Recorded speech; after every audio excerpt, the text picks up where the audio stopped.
I think out of 9 games, she had been shooting around like 25% from three. Yeah. What have you seen kind of just change from her distance shooting these past couple of games? Yeah, I think we stayed really connected offensively.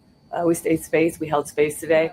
And then I think just overall we played team basketball today on both sides of the floor. That was something we're missing. Yeah. But, obviously credit to Dee. She's been working really, really hard on her threes.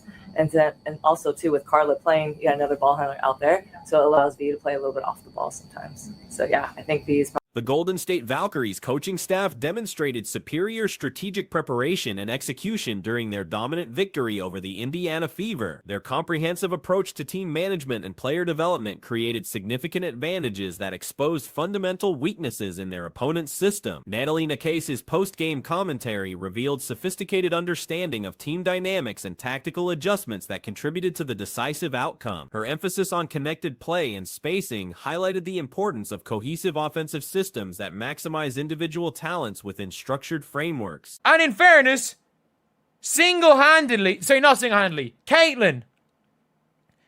Timpson, and Dantas, the three of those players, the three of them combined to get the team back in the game. It comes back to 5. Caitlin comes off the floor. They're suddenly down. They're suddenly down 18.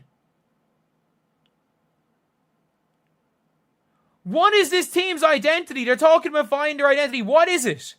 What is it?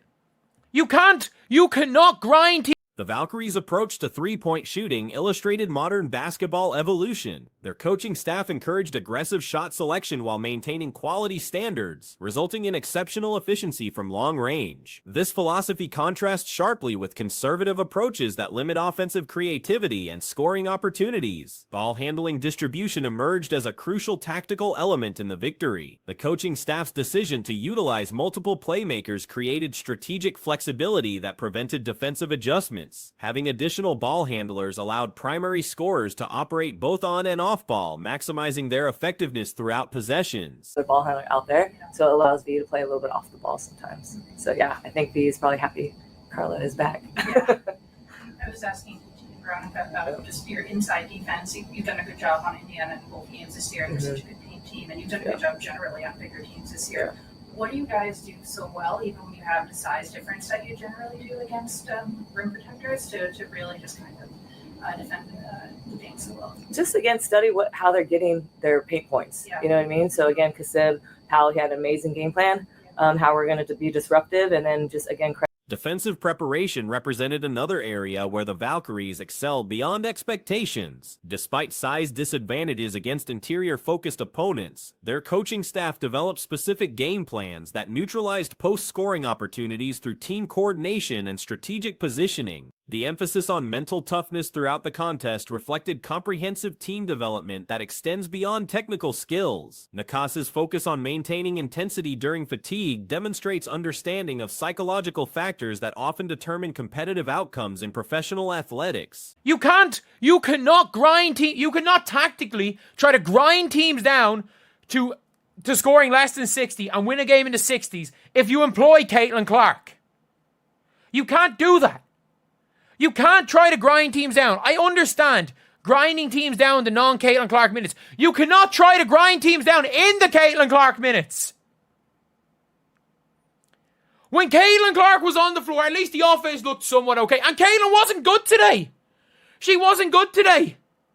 Team chemistry appeared to be a significant factor in the Valkyries' success. The coaching staff's ability to integrate new players quickly while maintaining established relationships suggests effective communication and player development systems that prioritize collective achievement over individual statistics. Nakase's comments about defensive connectivity highlighted the importance of coordinated effort rather than individual defensive capabilities. Her team's ability to execute planned defensive schemes while making real-time adjustments demonstrated superior preparation and tactical understanding. How we're going to be disruptive, and then just again credit to our defense. We played team defense tonight.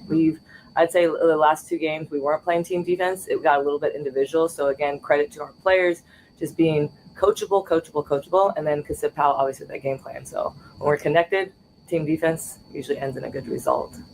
Yeah. It looked like there were a few possessions where you had Caitlin Chan on Caitlin Clark, and then a few times where she beat Clark on the other end too, especially that like reverse layup. Yeah. She had a few threes. Just what's it been like seeing Caitlin just kind of really integrated with this team and get. The Valkyries' approach to late-game situations showed marked improvement from previous performances. Their coaching staff addressed specific weaknesses in maintaining leads and executing under pressure, resulting in sustained dominance rather than competitive collapse during crucial moments. Film study and preparation received significant emphasis in the post-game analysis. The coaching staff's systematic approach to identifying opponent tendencies and developing counter strategies created multiple tactical advantages that became apparent throughout the contest. Player development within the Valkyries system appeared to prioritize individual confidence alongside team responsibility. Nakase's comments about allowing players to maintain their authentic personalities while embracing coaching feedback suggests balanced leadership that maximizes both individual and collective potential. Wasn't good today.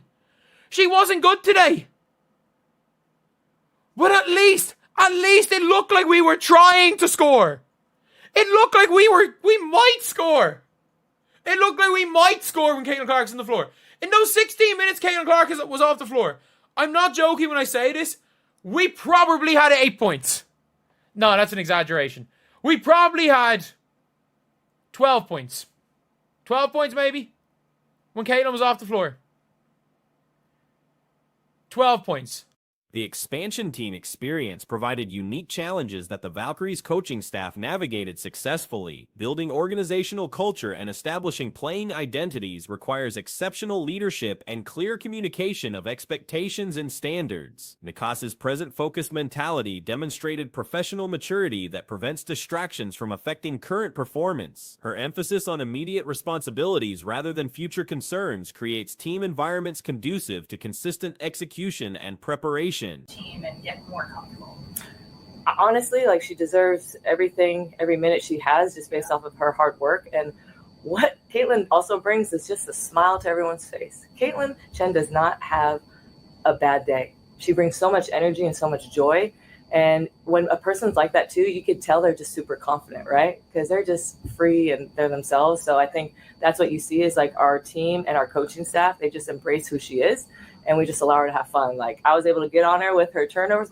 The Valkyries' defensive game planning against elite opponents revealed sophisticated scouting and strategic preparation. Their ability to limit high-scoring teams through coordinated effort rather than superior athleticism highlighted coaching effectiveness and system implementation. Three-point shooting development within their program showed systematic approach to skill enhancement. The coaching staff's emphasis on quality shot selection combined with confidence building created sustainable improvement rather than temporary statistical fluctuations. Team defense coordination represented a significant strength that emerged throughout the victory. The Valkyries' ability to execute complex defensive schemes while maintaining communication and support illustrated comprehensive preparation and practice implementation.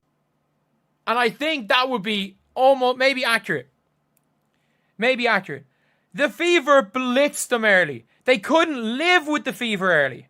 Look at the start of this game. Whatever about the turnover. Caitlin with 2 boards, misses a 3. She's aggressive. Caitlin Clark has 5 points here in the first 3 minutes of the game. Aggressive, steal.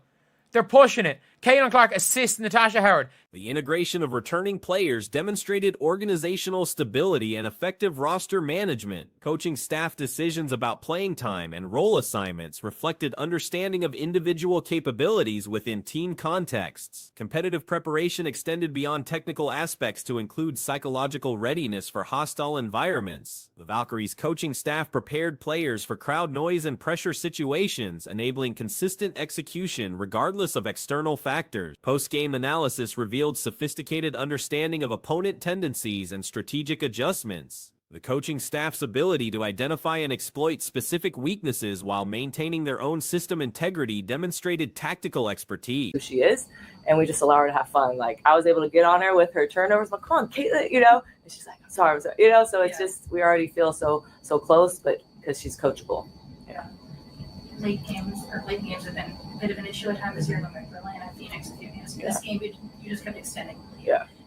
Veronica and KT said that was a point of emphasis in this game to really just kind of keep your foot on the gas. Mm-hmm. How important is it to just see them be able to execute that? Yeah, we talked about it again. Close games. on the road too. So we're traveling with the airplane. So I'm mindful, right? Player confidence development appeared to be a significant organizational priority. The coaching staff's approach to encouraging aggressive play while maintaining accountability created environments where individual talents could flourish within team structures. The Valkyries' systematic approach to addressing previous performance deficiencies showed continuous improvement mentality. Their coaching staff's willingness to acknowledge problems and implement solutions created sustainable development rather than temporary fixes. Defensive rebounding and transition prevention emerged as tactical priorities that contributed to the decisive victory. The coaching staff's emphasis on complete possessions rather than individual defensive stops illustrated comprehensive understanding of game flow and momentum control. Caitlin Clark assists Natasha Howard. Caitlin gets subbed off here. Suddenly, Kelsey gets a layup on the inbound play. And suddenly it's just Kelsey Mitchell misses. Aaliyah Boston gets a layup. Like, it is no tactics. There's no tactics. Like, I'm seeing a Luka trade happening.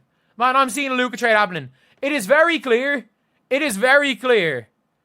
This team... Team chemistry development within an expansion franchise requires exceptional leadership and clear communication. The Valkyries coaching staff successfully established cultural standards and playing identities that maximized roster potential despite organizational newness. The coaching staff's ability to maintain focus on immediate objectives while managing long-term development created optimal performance conditions. Their systematic approach to daily preparation and execution established sustainable success patterns. The Indiana Fever's recent performance has raised serious questions about team strategy and coaching philosophy. The contrast between this season's struggles and previous improvements becomes particularly stark when examining game execution and player utilization patterns. So I'm mindful, right? But someone, I don't know who wrote up, but we're all tired, but nobody really cares. Like, no one cares. So we got to make sure we talked about having a mental toughness tonight. That was the key. Having mental toughness. You're fatigued. Okay, great. Tell me. I'll sub you out. But if not, you got to push through. And that's what we did. We pushed through and we rebounded tonight. Yeah. How do you feel like Carla did, kind of just like getting reintegrated? Great. Again, we weren't able to practice really 5-on-5. So I thought she passed my expectations. She was confident out there. A strategic identity remains unclear, despite organizational discussions about establishing clear direction. The current approach attempts to combine defensive grinding with star player capabilities, creating tactical contradictions. Teams cannot successfully limit opponents to minimal scoring while employing players designed for high-tempo offense. Grinding defensive strategies may work effectively during specific rotation periods, but attempting to maintain such approaches throughout entire games creates problems. When primary offensive catalysts remain on court, teams must embrace faster-paced systems that maximize their talents rather than constraining them. Not that they are better without Caitlin Clark. They are better at this style of play without Caitlin Clark. They don't run anymore. This team has a chance of winning when they run. Everyone talks about how dangerous and how we hate playing the Fever because they run. They don't run anymore. With Caitlin, they at least try to run. Their goal is to make games ugly, and it is clear that it is their tactically, they are trying to make games ugly. And that is absolutely... Clark's individual performance showed mixed results, though offensive structure appeared more coherent during her minutes. Despite personal struggles, the team's scoring potential remained visible when she participated. However, extended periods without her on court produced alarmingly low offensive output. Statistical analysis suggests approximately 12 points during 16 minutes of bench time, highlighting severe offensive limitations. This production disparity indicates fundamental problems with depth and system flexibility. The team's early success came from aggressive, fast-paced play that opponents couldn't match initially. She was active. She got a couple steals. That's all we wanted, and then she walks away healthy. That's a plus. Yeah. It seemed like Janelle was kind of in a little bit more of a rhythm. Was that nice to see, just kind of her being involved? Yeah, and I think that's what you saw yesterday. We were able to play some 3-on-3. Yeah. So getting her to play that contact, yesterday, I think really just pushed her to feel a little bit more comfortable out there. So I want her to keep shooting. If it's not going in, good. Shoot the next one. Yeah. We are almost halfway through the season, and Portland is about to announce their team. Opening sequences demonstrated effective execution when players embraced attacking mentalities. Clark's early aggression, combined with defensive pressure and transition opportunities, created multiple scoring chances. However, strategic adjustments quickly eliminated these advantages. Substitution patterns revealed philosophical conflicts between desired playing styles. When Clark left games, tactical approaches shifted dramatically towards slower, more methodical basketball. While this strategy may suit certain personnel groupings, it creates inconsistency and reduces overall effectiveness. Absolutely fine. That is a tactic you can run. Traitor then. Traitor. Because with the way things are going right now, they're caught in between two play styles and they stink. They're not playing well fast. They're not playing well slow. At least when Caitlin's not there, it's very clear no one's going to try push the paint. Nobody's going to try push the pace when Caitlin's not there. They can play the old WNBA. The coaching staff appears committed to making games ugly through defensive emphasis and pace control. This approach represents valid tactical thinking, but conflicts with roster construction and player strengths. Teams built around dynamic offensive players cannot successfully implement grinding strategies. Current personnel decisions suggest organizational preferences for specific playing styles that may not optimize available talent. The team performs better in certain systems when key players aren't present, indicating fundamental strategic mismatches. Halfway through the season, and Portland is about to announce their team, their branding. Do you have anything that you would tell them about being an expansion team coming into the league now that you've had a couple of months of actually being here?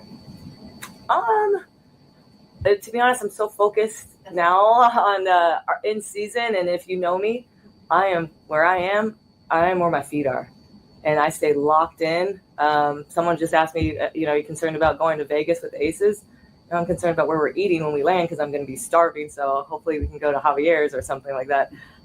Traditional approaches involving half-court offense and post-up play become more feasible without pace-pushing players, forcing tempo issues. However, attempting to blend these contrasting philosophies creates ineffective hybrid systems that maximize neither approach. Recent victories against weaker opponents or teams lacking motivation don't demonstrate sustainable success formulas. Losses to inferior competition reveal the limitations of current strategic thinking. The team's most effective efficiency coincided with up-tempo play that opponents couldn't match. They can play the old WNBA style. They can play 3-out-2 in. They can play 3-out-2 in. They can do all of this when Caitlin's not there. Because let's be real, you don't have Caitlin trying to force the issue. And that's fine. You can play like that when she's not there. But then when Caitlin's there, they're trying to play in between two styles. A style that has given them no success, but a fluke win against Minnesota. And then a win against an Aces team didn't want to be there. But losses to the Sparks. All these bad teams. They can play that style, and that's fine. Player utilization patterns show concerning trends in shot distribution and offensive responsibilities. Clark attempted 0 assisted field goals while playing off-ball, indicating limited integration within half-court systems. This usage pattern wastes significant offensive potential and creates predictable attack patterns. Opponent analysis reveals teams didn't perform exceptionally well. They simply demonstrated superior effort and execution. Late-game performances from opposing bench players highlighted the effort disparity rather than talent gaps.